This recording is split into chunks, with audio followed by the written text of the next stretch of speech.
कुछ खोजने की तलाश में, कुछ जानने की आस में निकल पड़े हैं खोजी कुछ पूर्वजों के संसार में।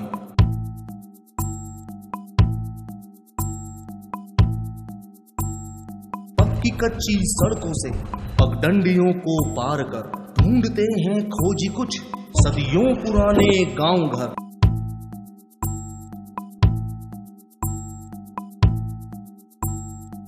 यात्रा है जानने की, खंडहरों में झांकने की, मिट्टी पत्थर जांचने की, गहरी बातें नापने की।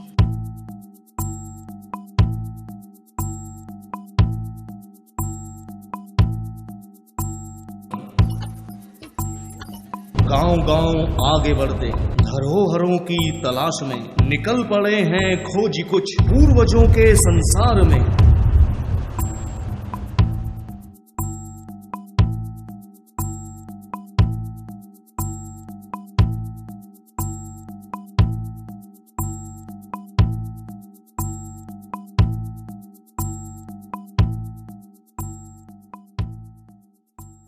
I'm from a Norwegian corporation, foundation for seismology, and we run a long-term project with IIT Roorkee on seismic hazard and risk assessment here in the Himalayas.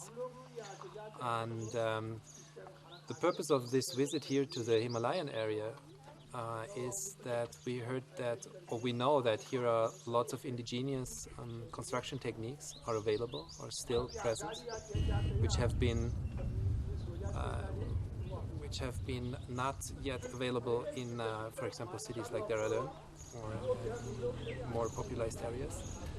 And we always discover that these old constructions and the principles what people were using several hundred years ago, these are actually a copy of what we have today in what the principles of earthquake engineering is like. So many of these principles are also in today's constructions applied, and and so we hope to simply get some new ideas what we can also maybe implement in our daily practice.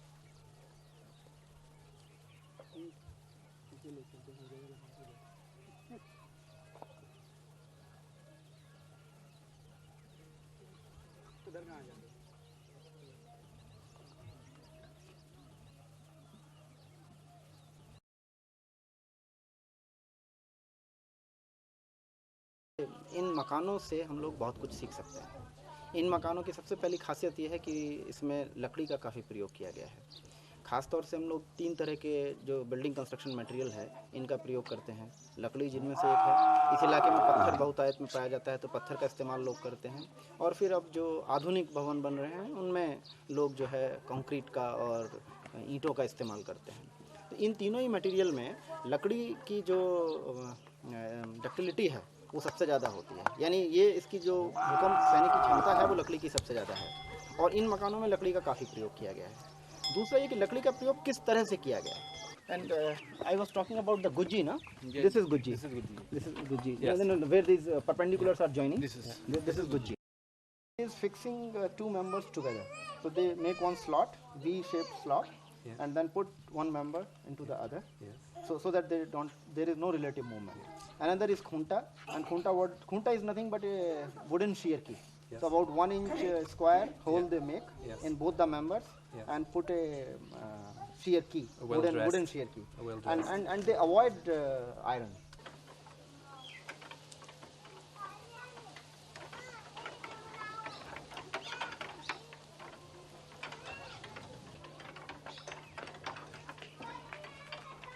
कि हमने पूर्व में जो अपने अध्ययन किए उनसे पता चला कि ये जो भवन है अभी नहीं बने हैं, ये करीबन 1000 साल पहले बन चुके थे और इसमें भूकंप सुरक्षा के करीब सभी जितने उपाय हम कहें वो समावेशित हैं। वो नींव से हो या फिर जोड़ से हो या उसका जो प्लान है उससे हो या अन्य चीज़ें हो, और कई इसमें ऐसी विशेषताएं हमें लगती हैं जो कि आज से 1000 साल पहले लोग जानते थे। तो इसका हम पक्ष इसको इस तरह से रख सकते हैं कि एक हमारा ये सिद्ध करना कि हमारे लोग भूकंप सुरक्षा संबंधित तकनीकी ज्ञान आज से 1000 साल पहले रखते थे।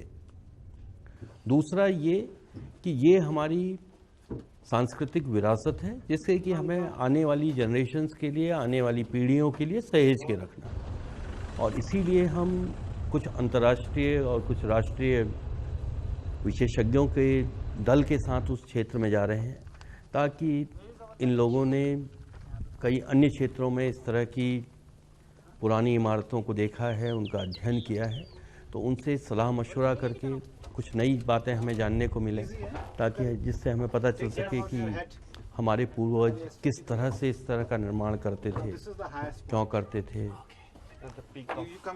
कितना उनका ज्ञान था। उनसे हम आज की जो भवन निर्माण प्रणाली है उसमें किस तरह से विकास और ज़्यादा कर सकते हैं, अपनी परंपराओं से क्या क्या सीख कर आज हम उसको अपना सकते हैं या कुछ उसमें चेंजेस करके आज के हिसाब से उसे ढाल सकते हैं।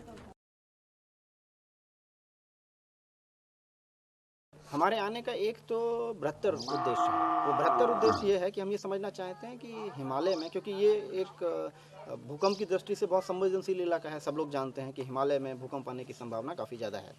तो ऐसे में यहाँ के जो घर हैं वो भूकंप के लिए कितने सहनशील होंगे, भूकंप आने पर यहाँ क्या स्थिति उत्पन्न हो सकती है, इसको समझने के लिए यहाँ पर जो घर हैं उनको समझना।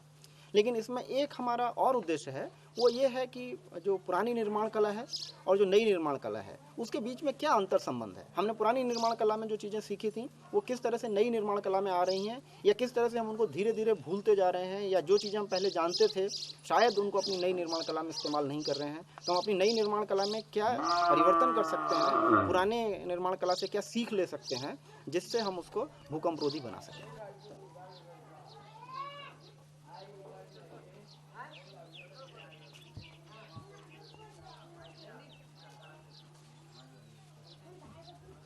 कि आप ये देखिए कि एक तरीके से ये 5 स्टोरी का बिल्डिंग है, मतलब 5 स्टोरी इसकी पूरी बनाई हुई है।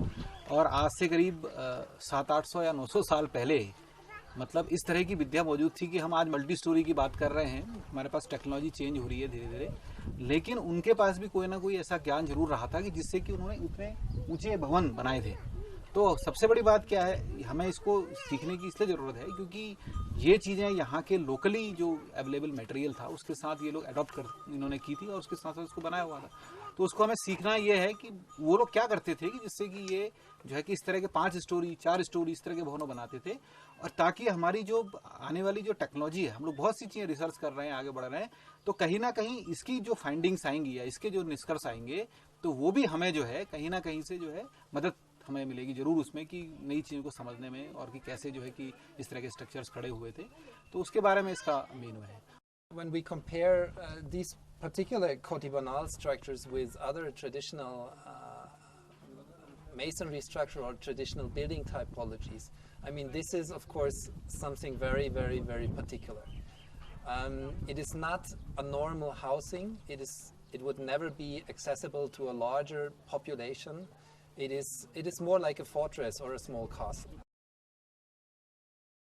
सच बात यह है कि इसमें जो टेक्निक्स यूज़ की गई हैं, जो प्रिंसिपल्स इसमें, जो सिद्धांत इसमें यूज़ किए गए हैं, वो सिद्धांत आज भी हम लोग जो मॉडर्न अर्थक्वेक टेक्नोलॉजी है उसमें इस्तेमाल करते हैं।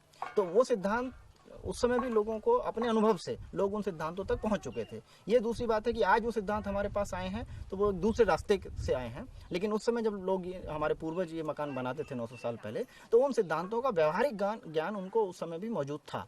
आज भी हम लोग उन सिद्धांतों का इस्तेमाल करते हैं, लेकिन ये एक जीता जागता उदाहरण है हमारे सामने मौजूद है, जिसको हम लोगों को दिखा सकते हैं, अपने छात्रों को भी दिखा सकते हैं और लोगों को इससे एजुकेट कर सकते हैं कि इन सिद्धांतों का इस्तेमाल करने से किस तरह जो है भूकंप का सामना किया जा सकता है। इसकी हमने कार्बन डेटिंग करी है, जिसकी उम्र जो है करीब करीब ये मकान जो है आज से 1000 साल पहले बना होगा। तो इस समय इतने सालों पहले हमारे पूर्वज सुंदर मकान बना सकते थे, सुदृढ़ मकान बना सकते थे, और उनको मालूम था कि यहाँ पर भूकंप का खतरा है। पहले तो वो जानते थे कि यहाँ पे भूकंप का खतरा है, और साथ ही साथ उन्हें ये भी मालूम था कि भूकंप के खतरे को कम करने के लिए क्या किया जा सकता है, किस तरह से भवन को सुरक्षित बनाया जा सकता है।